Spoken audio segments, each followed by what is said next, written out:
School examination board से final notice आ चुका है, फाइनल गाइडलाइन आ चुका है इंटर और मैट्रिक एग्जाम को लेकर के। इसमें विशेष करके इंटर के बच्चे बहुत खास करके इस वीडियो को ध्यान से देखेंगे।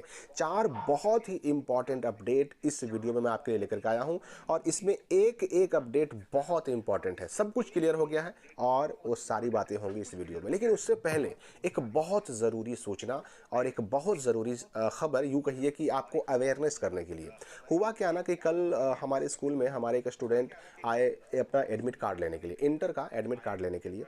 उन्होंने बातों बातों में कुछ ऐसा कहा कि जिसकी वजह से मुझे लगा कि भाई अब ये बात तो मुझे पूरे बिहार के सभी इंटर के स्टूडेंट को बताना पड़ेगा, क्योंकि मुझे ऐसा लग रहा है कहीं ना कहीं कुछ बच्चे ऐसे हो सकते हैं कि जिन्होंने ये गलती अपने एडमिट कार्ड में की हो और इस एक गलती की वजह से बहुत सारे बच्चों का 1-2 सब्जेक्ट का एग्ज़ाम छूट सकता है, उनका साल बर्बाद हो सकता है। देखिए हुआ क्या, एक स्टूडेंट हमारे स्कूल के आए, उन्होंने एडमिट कार्ड मांगा अपना इंटर वाला, मैंने उसे दिया। देने के बाद मैंने पूछा कि ठीक है तुम्हारा एग्ज़ाम कब कब है भाई? तो उसने कहा कि मेरा एग्ज़ाम तो सबसे पहला है 6 फरवरी 2025 को। अब यहाँ पर बहुत सोचने की बात है। ये सुनकर के मुझे शौक लगा, झटका लगा कि अगर इस बच्चे ने ये कहा कि मेरा एग्ज़ाम 6 तारीख को है, तो इसका मतलब इसने एडमिट कार्ड में सबसे पहले छपे हुए डेट को ही अपना पहला एग्ज़ाम मान लिया। हो सकता है कि और भी बच्चों ने ऐसी गलती की हो। अगर आप में से कोई एक बच्चा भी ऐसा हो जिसने इस बात को ना समझा हो, तो उसका एग्ज़ाम तो छूट सकता है। मैंने उसको समझाया कि नहीं भाई, आपको ऐसे नहीं समझना है। आपको ये देखना है कि ये जो इतने सारे डेट छपे हुए हैं ना, इसमें सबसे पहले कौन डेट आएगा। जाहिर सी बात है कि बायोलॉजी का एग्ज़ाम जो है 1 तारीख यहाँ छपा हुआ है, तो ये वाला ना सबसे पहले होगा। मैंने उसे समझाया कि भाई बायोलॉजी का एग्ज़ाम 1 तारीख को है। अब यहाँ पर डेट किसी भी हिसाब से छपा हुआ, उससे कोई मतलब नहीं रहा। मतलब है किससे? तो आपका एग्ज़ाम जो है ना, डेट पहले कौन आ रहा है। तो देखिए अब इस बच्चे का एग्ज़ाम पहला बायोलॉजी का होगा। बायोलॉजी देखिए यहाँ पर 5वें नंबर पे छपा हुआ है।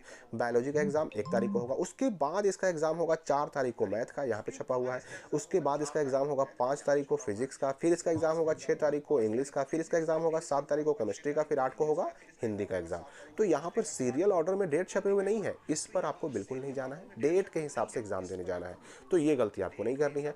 अब देखिए दूसरा अपडेट कि गया जिले के बहुत सारे ऐसे स्कूल हैं जहाँ का सेंटर चेंज हो गया है। देखिए 1 2 3 यहाँ पर देख सकते हैं आप कि 6 ऐसे सेंटर हैं जो बदल दिए गए। अब देखिए इसमें मामला क्या है। अब जो शाक्य मुनि कॉलेज गया था, या फिर कासमी उच्च विद्यालय गया था, या फिर हादी हाशमी उच्च विद्यालय था, आरआर स्कूल, इन सब का सेंटर अब चला गया कहाँ? तो प्रकाश विद्या मंदिर टेकारी में। इसी प्रकार से आप देख सकते हैं कि जो पहले 1 2 3 4 5 6 ये सेंटर थे, इन सबको एक स्कूल में कर दिया गया कहाँ? उत्क्रमित +2 स्कूल खिजरसराय गया। ये लिस्ट मैं ग्रुप में डाल दूंगा, WhatsApp group, WhatsApp channel, Telegram सब पे मैं डाल दूंगा, आप देख लीजिएगा। ये सेंटर केवल चेंज हुआ है गया जिले का कुछ कुछ, और ये सारे बच्चों को फिर से अपने स्कूल में जा करके नया एडमिट कार्ड लेना होगा, तब जा करके वो नए सेंटर पर एग्जाम देने जाएंगे 1 तारीख से। ये तो हो गया दूसरा अपडेट। अब हम बात करते हैं तीसरे अपडेट की। आपको एक सूचना मिली होगी 29 तारीख को ही, 29 तारीख का ही न्यूज़ आया है कि मैट्रिक इंटर परीक्षा में जूता मोजा नहीं बल्कि चप्पल पहन करके आना है। लेकिन 29 तारीख को रात में बिहार बोर्ड ने एक नोटिफिकेशन जारी किया। जैसा कि मैंने आपको बताया था, पहले भी बताया था मैंने, कि देखिए 30 या 31 तारीख होते होते फाइनल नोटिस बिहार बोर्ड जारी कर देता है और उसमें जो कहा जाता है ना वही फाइनल माना जाता है। देखिए ये नोटिस में क्या कहा गया कि भाई 1 तारीख से लेकर 15 तारीख तक इंटर का एग्जाम होना है बिहार बोर्ड का। अब इसमें जो है ना, जो नोटिफिकेशन और मार्गदर्शिका जो जारी की गई, उसमें निर्देश दिया गया था कि परीक्षार्थियों को परीक्षा में, इंटर की परीक्षा में जूता मोजा पहन करके आना वर्जित है, मना है। और अगर जूता मोजा पहनकर कोई बच्चा आता है तो उसको सेंटर पर, परीक्षा भवन में, एग्जामिनेशन हॉल में प्रवेश की अनुमति नहीं मिलेगी। लेकिन वर्तमान में मौसम की स्थिति को देखते हुए छात्र हित में इंटर वार्षिक परीक्षा 2025 के दिनांक 1 फरवरी से 5 फरवरी के बीच आयोजित होने वाली परीक्षा में परीक्षार्थियों को जूता मोजा पहन करके परीक्षा भवन में, एग्जामिनेशन हॉल में प्रवेश करने की अनुमति दी जाती है।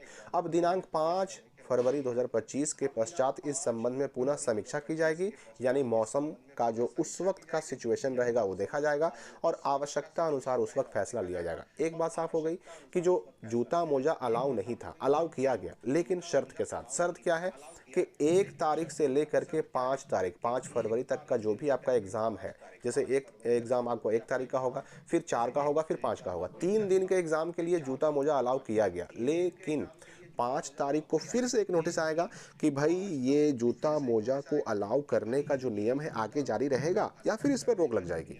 तो ये फैसला अब होगा 5 तारीख को, लेकिन 5 तारीख तक के एग्ज़ाम के लिए आप जूता मोजा पहन करके इंटर का एग्ज़ाम देने जा सकते हैं। अब मैं आगे आपको बता दूं कि अब जो है ना, इंटर एग्जामिनेशन के लिए एक कंट्रोल रूम की भी स्थापना की गई है और इस कंट्रोल रूम के कुछ नंबर, मोबाइल नंबर जारी किए गए हैं। आपको अगर एग्ज़ाम देने में कोई समस्या होती है तो आप इस कंट्रोल रूम के नंबर पर संपर्क कर सकते हैं। कोई सूचना देनी हो या किस तरह की कोई समस्या का जो है निदान करना हो तो आप इन दोनों नंबरों पर जानकारी ले सकते हैं। मैं आपको बता दूं, कुछ बच्चे पूछ रहे थे फ़ोटो के बारे में कि फ़ोटो हमारे एडमिट कार्ड पर अगर सही छप के नहीं आया, उल्टा आ गया है, धुंधला आ गया है, तो मैं आपको बता दूं कि हर एक सेंटर पर एक व्यक्ति ऐसा होता है जो मोबाइल ऐप के साथ, बिहार बोर्ड के मोबाइल ऐप के साथ अवेलेबल होता है। अगर आपका फ़ोटो गलती आ भी गया है तो एक फ़ोटो युक्त पहचान पत्र, आधार कार्ड हो या फिर पासबुक फ़ोटो वाला फ़ोटो चिपकाया हुआ हो, ये लेकर के जाइएगा, एक फ़ोटो लेके जाइएगा और वहाँ आपका फ़ोटो अपडेट कर दिया जाएगा। एग्ज़ाम किसी का नहीं छूटेगा। एडमिट कार्ड में कोई भी गलती हो, आपका एग्ज़ाम नहीं छूटेगा, आपको एग्ज़ाम देने की अनुमति मिलेगी। इसके लिए बिल्कुल चिंता नहीं करनी है। तो जूता मोजा फाइनली अलाउ हुआ है, लेकिन कब तक? तो 5 तारीख तक।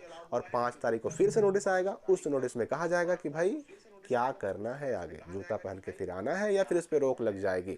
मैं यहाँ पर यह भी क्लियर कर दूं कि ठंड के मौसम में बच्चे पूछते हैं टोपी लगा करके जा सकते हैं कि नहीं, या फिर जैकेट पहन करके, स्वेटर पहन के, बिल्कुल जा सकते हैं। जैकेट, स्वेटर, टोपी, ठंड से बचने का जो भी उपाय है वो सारे उपाय आप अपना करके जा सकते हैं, कोई प्रॉब्लम नहीं है। हाँ देखिए, चेकिंग होता है, लेकिन चेकिंग किसी बच्चे की तब ज़्यादा की जाती है जब उसके बिहेवियर पे शक होता है, जब उसके हाव भाव पे शक होता है, तब उसकी फ्रिस्किंग, उसकी चेकिंग कुछ ज़्यादा